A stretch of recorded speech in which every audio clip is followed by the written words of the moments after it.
উত্তর দিনাজপুরের ইসলামপুর ব্লকের ডাঙ্গাপাড়া গ্রামের আকাশে আজও ভেসে বেড়ায় একটি দীর্ঘদিনের প্রশ্ন, কবে হবে একটি পাকা সেতু? স্বাধীনতা পরবর্তী 7 দশক পেরিয়ে গেল, ইসলামপুরের মাটিকুন্ডা 2 নম্বর গ্রাম পঞ্চায়েতের ডাঙ্গাপাড়া চাঁদমণি আশ্রম সহ আশপাশের গ্রামের মানুষদের ভাগ্যে আজও জোটেনি একটি কংক্রিটের সেতু। দোলনচা নদীর ওপর এখনো কেবল একটি বাঁশের সাঁকোই যাতায়াতের একমাত্র এবং প্রধান ভরসা। প্রতিদিনের জীবনের ঝুঁকি নিয়ে সেই নরবরের সাঁকো পারাপার করেন গ্রামের শয়ে শয়ে মানুষ। পড়ুয়াদের স্কুলে যাতায়াত, অসুস্থ রোগীর হাসপাতালে পৌঁছানো, কৃষকদের ফসল নিয়ে বাজারে যাওয়া, সামান্য বৃষ্টি নামলেই সবটাই থমকে যায়। ভরা বর্ষার জলের তোড়ে বারবার ভেসে যায় সেই বাঁশের সাঁকো, যেন প্রতিবার প্রকৃতি একটু ঝাঁকুনি দিলেই থেমে যায় জনজীবনের চাকা। এলাকাবাসীদের অভিযোগ, প্রতিটি ভোটের সময় রাজনৈতিক নেতারা আসেন, প্রতিশ্রুতি দেন, বলেন এইবার হবে, কিন্তু ভোট মিটতেই সব হারিয়ে যায়। থেকে যায় শুধু মানুষগুলির ক্ষোভ, যন্ত্রণা, হতাশা আর অনন্ত অপেক্ষা।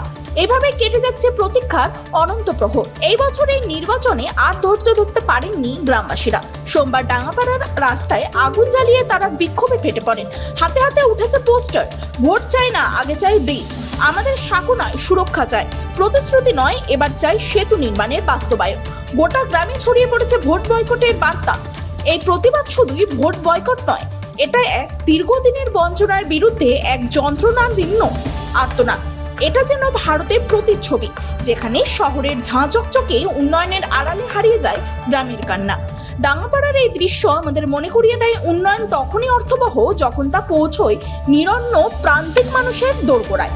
না হলে স্বাধীনতা, গণতন্ত্র, ভোট সবই হয়ে যায় এক নির্মম ব্যঙ্গ। এখন দেখার এই আন্দোলন কতটা নাড়া দিতে পারে প্রশাসন ও রাজনৈতিক মহলকে। গ্রামবাসীদের প্রশ্ন, আর কত বছর, আর কত ভোট, আর কত সাঁকো ভেসে গেলে মিলবে এই পাকা সেতু? এ বিষয়ে স্থানীয় বাসিন্দা জাহিরুল ইসলাম কি বলছেন, শুনবো তার মুখ থেকেই। রয়েছে ভোট বয়কট লেখা আছে, কি কারণ, কেন আমরা রাস্তায় নামতে আজকে বাধ্য হয়েছি? কারণ আমার মাসের পর মাস, বছরের পর বছর আমাদেরকে নেতাগণ প্রতিশ্রুতি দিয়ে আসছে, এই তোমাদের ব্রিজ করে দেবো, ফেব্রুয়ারি, মার্চ, এপ্রিল সব মাস চলে যাচ্ছে, কিন্তু আমাদের কোনো ব্রিজ হচ্ছে না। অবশেষে তারা আমাদের কাছে জমি চাইলো, জমি আমরা প্রদান করলাম, আমাদের ফ্রি অফ কস্ট তাদেরকে দান করে দিলাম, তবু আমাদেরকে আজ পর্যন্ত ব্রিজের কোনো আশ্বাস নেই। যে আজকে ভোট আসলো, আবার এমএলএ ভোট আসলো, চলে গেল, নেতা ভোট চাইলো যে ব্রিজ করে দেবো, চলে গেল, আবার এমএলএ ভোট 26-এ আসে, বসে আছে বিধানসভা ভোট, তাও আমরা আগে এটার প্রস্তুতি নিচ্ছি যে আমরা ভোট বয়কট করবো। আমরা আজকে আমাদেরকে নেতা সবাই বলছিল, একসাথে বলেছিল, সবার মুখে একটাই কথা, প্রশাসনের একটা কথা, যে ইসলামপুর পাবলিক হল এবং ডাঙ্গাপাড়া ব্রিজ আপনাদেরকে একসাথে করে দেবো। আজকে দুঃখের বিষয়, ইসলামপুর পাবলিক হল শুরু হয়ে গেল, আর আমাদের ডাঙ্গাপাড়া এলাকাবাসীকে আমরা আশায় থেকেই গেলাম ডাঙ্গাপাড়া এলাকাবাসী ব্রিজের জন্য, তাই আমরা বাধ্য হলাম রাস্তায় নামতে। এবার আমাদেরকে যদি আমাদের কোনো ব্রিজ না হয়, তো আমরা 15 থেকে 20 দিনের মধ্যে বড় একটা বৃহত্তর আন্দোলন নামবো এবং আমাদের ন্যাশনাল হাইওয়ে জাম করবো, বিডিও অফিস আমরা ব্লক করবো। এটাই আমাদের প্রস্তুতি প্রথম স্টেপ আমরা জানাই দিলাম প্রশাসন। বলছি এর আগেও তো মাপজোক করে গিয়েছিল, জায়গা দিয়েছিলেন, ক্লিয়ারিং সব হয়ে গেছে, কিন্তু হয়তো দিনের পর দিন, মাসের পর মাস আমাদের শুধু প্রতিশ্রুতি দিয়ে আসে, কাজের কোনো খবর নেই। ভোটের পর ভোট এগিয়ে আসছে, কিন্তু আমাদের কাজ এগিয়ে আসছে না। বলছি কোন কোন নেতা এখানে এসেছিল, প্রতিশ্রুতি দিয়েছে, কোন কোন প্রশাসনিক আধিকারিক এখন অবধি এখানে এসছে, তারা হচ্ছে আপনাদের প্রতিশ্রুতি দিয়েছে, কারা কারা এসেছিল? এখানে প্রথম স্তর থেকে আমাদের কানাইল থেকে, এমএলএ থেকে সবাই আসছিল, এরপরে এনবিডি থেকে উন্নয়ন দপ্তর থেকে আসছিল, নেতারা আসছিল, অফিসাররা আসছিল, এবার উদয়ন বাবু আসছিল, এখানে কিছুদিন আগে আসছিল, উনিও কথা দিয়ে গেছিলেন মার্চ এপ্রিল চালু হয়ে যাবে, কিন্তু কোনো কথা নেই। আমাদের বিডিও সাহেব আসছিল, কিন্তু ঘরে আসছে, আমার ডিএম সাহেব এখানে এসেছে, ডিএমও সব দিয়ে গেছে, বললাম এখানে তো জমির একটা সমস্যা ছিল, জমি দেওয়ার একটা ব্যাপার ছিল, সেটা কি হয়েছে? হ্যাঁ, সেটা আমরা সমস্যার সমাধান হয়ে গেল, আমাদের 1 বছর হয়ে গেল, ওদেরকে ফ্রি অফ কস্ট রেজিস্ট্রি আমরা দিয়েছি। কত জমি রেজিস্ট্রি দিয়েছেন, কবে দিয়েছেন? 2 বিঘারও বেশি উপরে হবে, আমাদের 1 বছর হয়ে গেল রেজিস্ট্রি দেওয়া। প্রশাসনের কাছে সেটা জানিয়েছেন আপনারা? হ্যাঁ, আমরা সব জানিয়েছি, সবাই বলছে যে হবে, কিন্তু হচ্ছে। লাস্ট প্রশাসনের সঙ্গে আপনাদের কি কথা হয়েছিল, কবে কথা হয়েছিল? লাস্ট প্রশাসনের সঙ্গে আমাদের হয়ে গেল 2 থেকে 4 মাস হলো।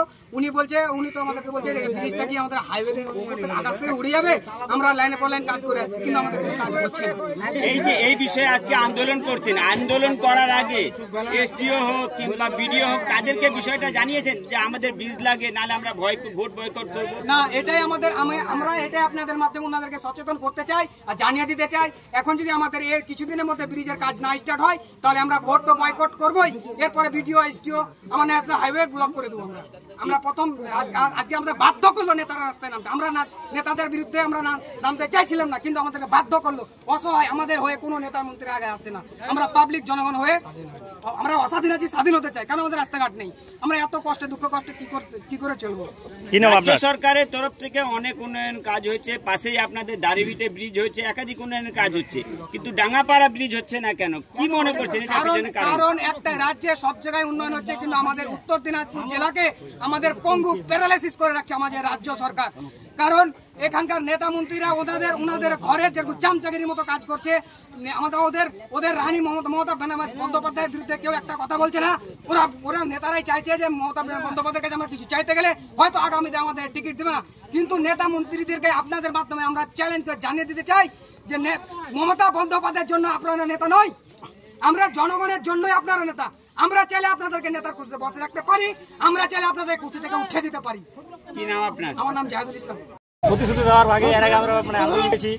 আমাদের যুব সমাজ গিয়েছে, এখানে বিপিএস গিয়েছে, এডি অফিস গিয়েছে, বিএলআর অফিস গিয়েছে। ওরা একটাই উদ্দেশ্য দিয়েছে, এখানে কোনো রাস্তা নেই।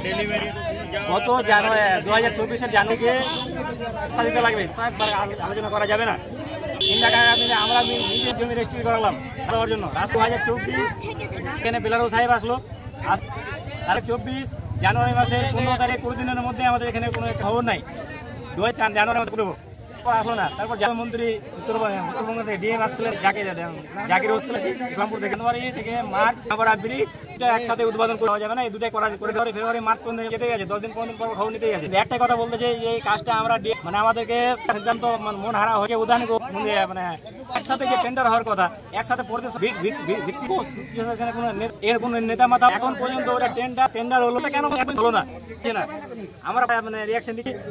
আমরা ব্রিজ না নিয়ে যাতে ভবিষ্যতে আমরা আরো বেশি আন্দোলন করবো। বাচ্চা কাচ্চা স্কুল যাচ্ছে, মেয়েদের স্কুল যাচ্ছে, ডেলিভারি যাচ্ছে, সেটা দিয়ে আমাদেরকে মাটি কোনটা ভোট বয়কটের ডাক দিচ্ছে কেন? ভোট বয়কটের ডাক দিচ্ছি আমাদের কোনো দামই দিচ্ছে না। শিশুরা বড় হয়ে মৃত্যুর কোলে ঢলে পড়ে, তবুও তারা দেখে যেতে পারেন না একটি পাকা সেতুর পূর্ণাঙ্গ বাস্তবায়ন। আদৌ মিলবে কিনা তা জানা নেই কারোর। উত্তর দিনাজপুরের ইসলামপুরে দোলনচা নদী সংলগ্ন গ্রাম ঘুরে নিজস্ব প্রতিনিধি রিপোর্ট, টাইমস 14 বাংলা।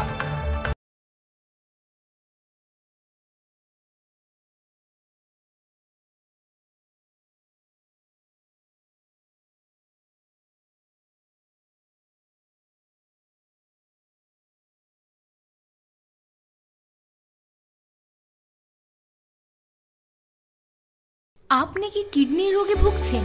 তাহলে আর দেরি না করে আজই আসুন আপনার এলাকার একমাত্র বিশ্বস্ত প্রতিষ্ঠান জীবন রেখাতে। এখানে বিশেষজ্ঞ নেফ্রোলজিস্ট ডাক্তাররা লেজার ট্রিটমেন্টের মাধ্যমে রোগীদের সমস্ত ধরনের কিডনির এবং প্রোস্টেটের অপারেশন করে থাকেন। রোগী দেখছেন nephrologist doctor Arkaprabha Chakraborty, SSKM hospital, Kolkata. Doctor Sunil Kumar, Apollo hospital, Kolkata. Doctor Pinaki Mukherjee, NRS hospital, Kolkata. এছাড়াও এখানে প্রতিদিন অপারেশন করছেন ও বহির্বিভাগের রোগী দেখছেন ইউরোসার্জন ডক্টর আতার কাশিম, PG হসপিটাল, কলকাতা। তাছাড়াও এখানে স্বাস্থ্যসাথী কার্ড ও ওয়েস্ট বেঙ্গল হেলথ স্কিমের সুবিধা রয়েছে। আমাদের ঠিকানা রায়গঞ্জ, উকিলপাড়া। বিশদে জানতে কল করুন 8373066655 অথবা 8373066644 এই নম্বরে।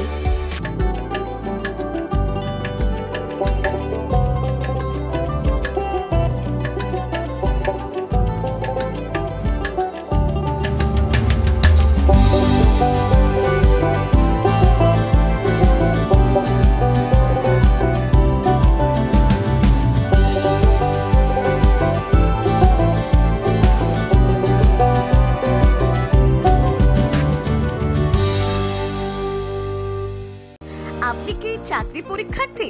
চাকরি পরীক্ষার বই খুঁজছেন? তাহলে আজই চলে আসুন সৌর বুক অ্যান্ড ম্যাগাজিন সেন্টারে। এখানে BSc, WBCS, bank, rail, ICDS, nursing, ANM এবং জিএনএম সহ কেন্দ্রীয় ও রাজ্য সরকারি সকল চাকরির পরীক্ষার বই ও ম্যাগাজিন পাওয়া যায়। আমাদের ঠিকানা ঘড়িমোড়, মোহনবাটি, রায়গঞ্জ। বিস্তারিত জানতে যোগাযোগ করুন 9002904090 অথবা 9434347016।